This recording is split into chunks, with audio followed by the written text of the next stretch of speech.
बड़ौली ने यहां पर तीखा हमला बंगाल की सरकार पर भी किया है।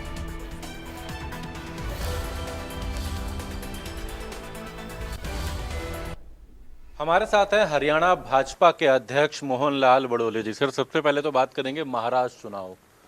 अच्छा समर्थन मिला, किस तरीके से देखिए, क्या कहेंगे? ये भारतीय जनता पार्टी की जो महाराष्ट्र के अंदर सरकार और सबका साथ, सबका विकास, सबका प्रयास और सबके विश्वास से चलने वाली सरकार, और जिस प्रकार से वहाँ जो क्षेत्रीय दल थे जो वर्षों से गुंडागर्दी का शासन चलाते रहे, उन्होंने गठबंधन भी किया और गठबंधन के बाद भी इतनी बड़ी जीत एनडीए की वहाँ पर हुई है। ये लोकतंत्र में एक मिसाल बनी है। और वहाँ पर जिस प्रकार से कई दलों के तो खाते भी नहीं खुले, जीरो पर आउट हुए हैं, और कांग्रेस पार्टी की तो बहुत बुरी दिशा वहाँ पर बनी है। और मैं महाराष्ट्र की जनता का बहुत बहुत धन्यवाद भी करता हूँ, आभार प्रकट करता हूँ। उन्होंने लोकतंत्र की सही चुनावी प्रक्रिया में जो एनडीए गठबंधन को जिताने का काम किया है। महाराष्ट्र के बाद अगर हरियाणा की बात करते हैं तो निकाय चुनाव आने वाले समय में हरियाणा में होने हैं, इंतजार है, तैयारियां हैं। कांग्रेस तो अपनी कमेटियां भी बना चुकी है।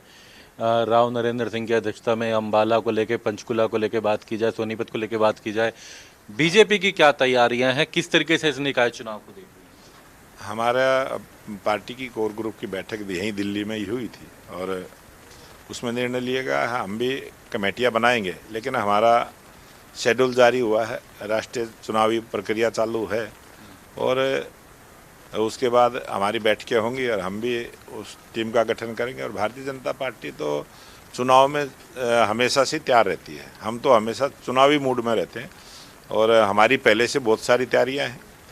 जहाँ कमेटी बनाने की बात आपने की, कमेटी हमारी बन जाएंगी, और कमेटी से पहले भी हमारी कमेटियाँ बनी हुई हैं। हमारी बहुत सारी कमेटियाँ बनी हैं जो पहले से काम कर रही हैं, और वो चुनावी प्रक्रिया में लगी। एक प्रश्न बजट को लेकर जरूर है। हम अभी, हालांकि केंद्र का बजट भी आना है, हरियाणा के मुख्यमंत्री भी गए बतौर वित्त मंत्री, बैठक में शामिल हुए निर्मला सीतारमण के साथ। उन्होंने इसके अलावा हरियाणा के बजट को लेकर के भी अलग अलग वर्गों से चर्चा करी है, चाहे वो इंडस्ट्रियलिस्ट हों, चाहे महिलाएं हों, तमाम वर्गों से।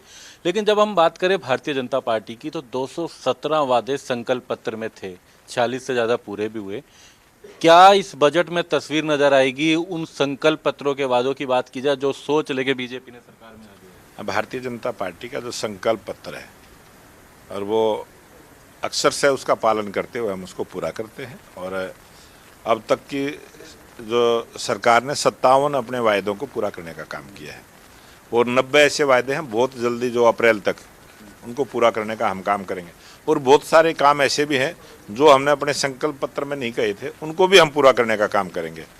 और हरियाणा की नॉन स्टॉप सरकार, तीसरी बार की सरकार, और नायब सिंह सैनी के नेतृत्व में चलने वाली सरकार लोगों को पसंद है, और आने वाले इस चुनाव में, निकाय चुनाव में, उसका रिजल्ट। मुख्यमंत्री बाकी सबसे तो राय ले रहे हैं, आपने भी कुछ राय दी पार्टी के नाते? संकल्प पत्र था उसको लेकर, या बीजेपी की जो सोच थी उसको लेकर के आपने भी कुछ राय दी?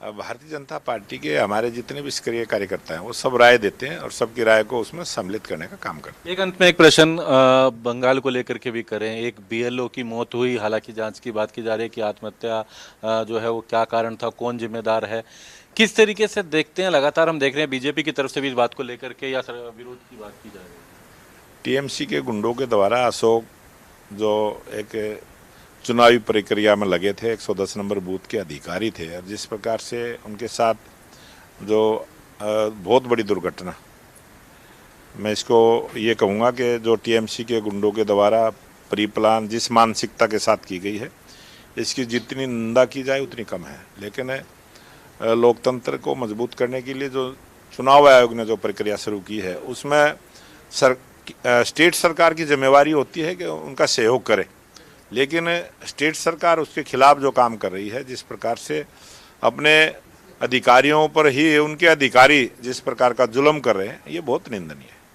तो किसे देखते हैं, क्या उम्मीद करते हैं बंगाल के अंदर आने वाले दिनों में इसको लेकर के? आपने कहा कि घुसपैठियों को शरण दी जा रही है, फर्जी दस्तावेज बनाए जा रहे हैं। जिस प्रकार से टीएमसी के द्वारा वर्षों से ये काम होता रहा है, और जिस अवैध घुसपैठियाँ हमारी वोटर लिस्ट से बाहर हों, उसका दर्द उनके व्यवहार से झलक रहा है, और उसी लिए वो हिंसात्मक कार्रवाई कर रहे हैं।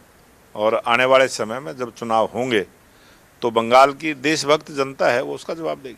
हरियाणा भाजपा के अध्यक्ष इनका कहना है कि जहां तक बात की जाए महाराष्ट्र का कहना एक बड़ी जीत थी और आने वाले दिनों में जब हरियाणा की बात की जाए तो निकाय चुनाव को लेकर इनकी तैयारियां भी हैं और साथ साथ बजट को लेकर इनका कहना है कि सरकार ने, मुख्यमंत्री ने तमाम वर्गों से बात करी, लेकिन इसके साथ साथ जो भाजपा के 217 वादे थे संकल्प पत्र में, उसमें भी एक बड़ी तस्वीर जो 90 तक इनका कहना है कि आने वाले दिनों में जो इनकी संकल्प पत्र में जो वादे थे उनमें से 90 करीब जल्द पूरे करने जा रहे हैं।